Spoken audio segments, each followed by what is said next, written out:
Hello and welcome to EDUR 8434 Field-Based Education Research. My name is Dr. Eric Hogan, and I want to first introduce myself and then basically provide you an orientation for the syllabus, orientation for the course as we move forward. So just a little bit about me. I finished my PhD from Auburn University in 2018 in educational psychology. And so what that is, basically studies how learning, motivation, assessment, and development occur, typically in education settings, but not necessarily. So I say that to say my background does lend itself to educational research, or it can, I guess I should say. So welcome to the course, and if you have not pulled it out yet, pull out the syllabus. And so I just want to go over a few things just to kind of help you make the anxiety a little less, because I recognize anxiety can be quite present in distance courses, especially something where you're writing a research proposal in this course. So my email is ehogan@georgiasouthern.edu. My office is 2121 in the College of Education building. I have office hours Wednesdays from 10 to 12 in person, and then what I'm going to try to do is also set up online hours once the course gets moving a little bit, and I can figure out Folio and figure out everyone else's schedule. So stay tuned with that. But as of now, I will be on campus if you are on campus or in Statesboro to talk on Wednesdays from 10 to 12. I provide my cell phone. It's 757-613-3959. I think this tends to be a little more accessible than my office hours, just in case I'm not or my office phone, just in case I'm not in my office. That said, even though it's my cell phone, treat it professionally. So what this course is, and I mentioned this kind of briefly, is a continuation of previous course, and it's the middle course basically in an EDS program.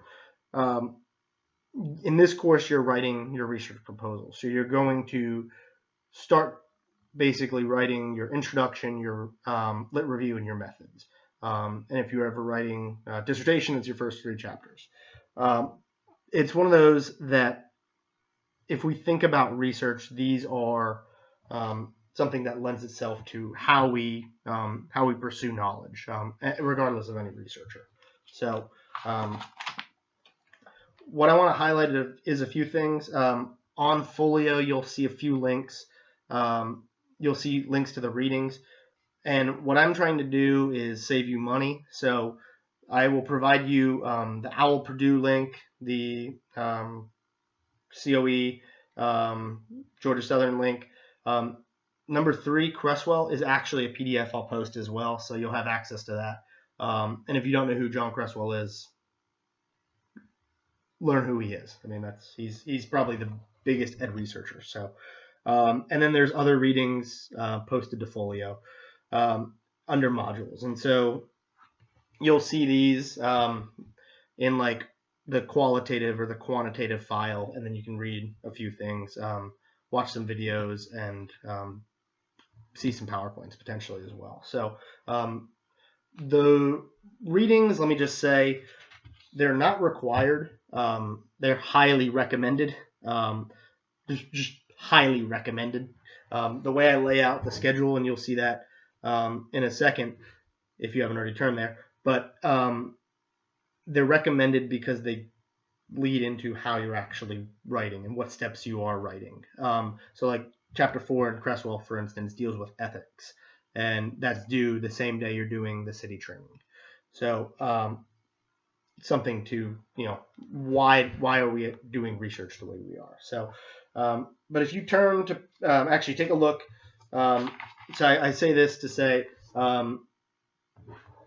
it being a distance course, you have to regulate your own time. Now I try to do this as best as I can, but I regulate my own time. I can't regulate yours. So if you do not regulate your time, you will not be successful in this course. I promise you that. So because writing a proposal does take some time. So if you go to the second page, and you look at course requirements, I already kind of highlighted that there's course modules. And you've already gotten those emails about the topic approval form, and you should have that from your previous course, and then your city training. What I am requiring for your city training is that you do the human subjects, social and behavioral research, and I think you have to do all of the required modules. I know you have to do all the required modules. I forget how many elective modules and optional modules you have to do. But it's something that if you're going to be doing research, it lasts 3 years. And if you want to learn how to write grants, for instance, there's ethical aspects of grant writing that you should take a look at. So, online modules, topic approval form, city training, the IRB proposal, and we'll talk about this later on in the semester, but you're going to be proposing something to IRB, the Institutional Review Board, those members of the university that review your research, so you're actually doing ethical research, so you're not putting people in harm's way or anything like that. So you'll have that proposal as well. That'll be later on in the semester. If you look down, it's week 11, so you have plenty of time to do that. The field research paper is the only graded assignment in this course, and I'm going to talk about that in a second, but your final submission is your only grade in this course. It is worth 100% of your grade. So this is why you have to stay diligent in this class, because you will have opportunities to basically get feedback from me on the first draft, on the second draft. And if you're not taking those seriously, and if you're not dedicating your time, then you might miss something and your grade's going to be lower. So I recognize that's angsty, and I was talking to other faculty members, and this is how they do it as well. It's 100% because this is the course that you're focusing on writing your proposal. So I try to provide you an outline, but again, you have to work on your own. So take a look real quick at the schedule. Now, it might look like a lot of readings, but again, they align with a lot of the kind of things you're going to be doing. Like, so chapter 4 aligns well with city training. If you break it down, it looks like a lot of blocks, but then look at the week column, and it's no more than 2 readings a week and 2 chapters a week that are pretty manageable. And I'll say this, grad school, you need to read. Like, if you haven't learned that by now, that's something that's of utmost importance. But outside of the chapters, there will be module readings, and you'll see those posted under each kind of broad topic. So, for instance, if you're doing quantitative design, and I do recognize, what am I trying to say? I recommend you do quantitative, especially for this course. It'll be a lot less field research. You can, but I'm just trying to, navigate some angst with you as well. So there'll be other module readings posted. Something I do want to highlight is under number 5, you see the second thing that says a 5% grade deduction will occur on your final grade if your topic approval form, city training, or, and I'm going to say or, IRB proposal are not submitted on time. So if you don't submit all 3 of those on time, already your highest grade is an 85. So something to consider. I'm a large proponent of doing ethical research, of knowing where you're going to go. So your topic approval form and city training are both due August 27th. Your IRB proposal, you have time, it's due October 29th. But in that previous email, I said, get started on this stuff. All of you should be done with your topic approval form, or you should have that ready and signed. City training might seem a little foreign to you, but you got this. You can handle that. So go to page 3 and page 4 actually. So 3 and 4 outline basically what's required in each part of the paper. And so part 1, you'll see this on the following page. Part 1 is worth 30%, part 2 is 50%, part 3 is 20%. And so how this will work is each bullet point in here is out of 2 points. So if you look under Part 1, research paper, the following descriptors will be used to evaluate the introduction. So general impression of background information. That's 2 points. That's out of 2 points. Research problem stated clearly and understandable. That's 2 points as well. So if you count how many bullets, there's half as many percent because it's out of 2. So there's 15 bullets in Part 1. There's 25 in Part 2 and 10 in Part 3. And then so each one is worth 2 points. And that's what I'll be assessing you on. So take a look at those. I'll also post this as a separate link so you know what exactly I'm looking for in this research proposal. So go to, I believe it's the 5th page.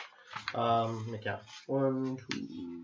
The one that says scoring for bullet points. So you say C2, and then there's the percentage breakdown. So Part 1 is 30%, Part 2 is 50%, Part 3 is 20%. Pretty easy to follow, and it's one of those, again, that you need to take advantage of the first and second drafts.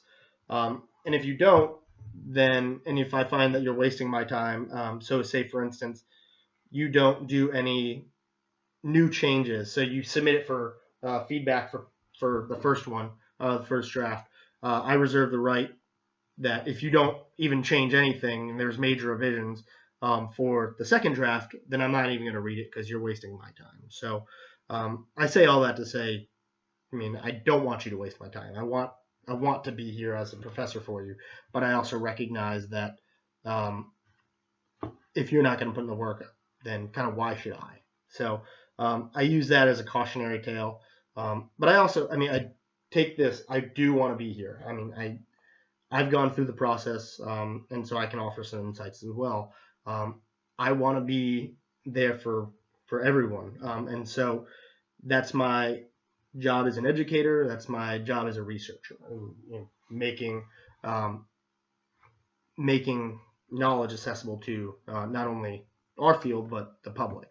And if we think about higher degrees, we have an obligation and an understanding to expand knowledge. And so this is where I approach this course. So stay on that page. As you are doing a research proposal and a lit review, if you've never done a lit review, you have to understand how to be concise in your language. But you also cannot plagiarize, and that's something, not even just lit review, that's everything. This will be turned into, it's called Turnitin. So if you are plagiarizing something, you'll be reported. Just leave it like that. Please don't. It becomes a pain if you are. So you have academic honesty, academic integrity. So take a look at the grade calculations. Again, on the same page. Again, the final paper is the only grade in this course. And to reduce anxiety, allow me to work with you on the drafts. And certainly I'm open to questions along the way as well. It's just, those are the formal aspects of when I'll be taking a look at the things. So you can take a look at the other notes. Students with accommodations, please let me know as soon as you can. And if something comes up during the semester, also let me know that. So take a look at the class policy statements. Again, you can read all these yourself. What I do want to highlight is the last bullet that says the instructor has the right to change the syllabus, the content. Again, be flexible with me, and I'll be flexible with you. Things come up in my life as I know things come up in your life. So if we can be flexible together, I think this course will be a success for both of us, or for all of us. So the last thing I do want to highlight is, again, it's independent. You're doing independent research, essentially. So you have to maintain your schedule, whether that's buying a planner or having notes sent to you on your phone. You have to maintain this, otherwise you will not do well in this course. And I do want you to do well. I want us to become colleagues where we're contributing in the expansion of knowledge. So that said, again, welcome to the course. If you have any questions, feel free to email me, call me. Hopefully the skeleton, as you get into folio, will make sense.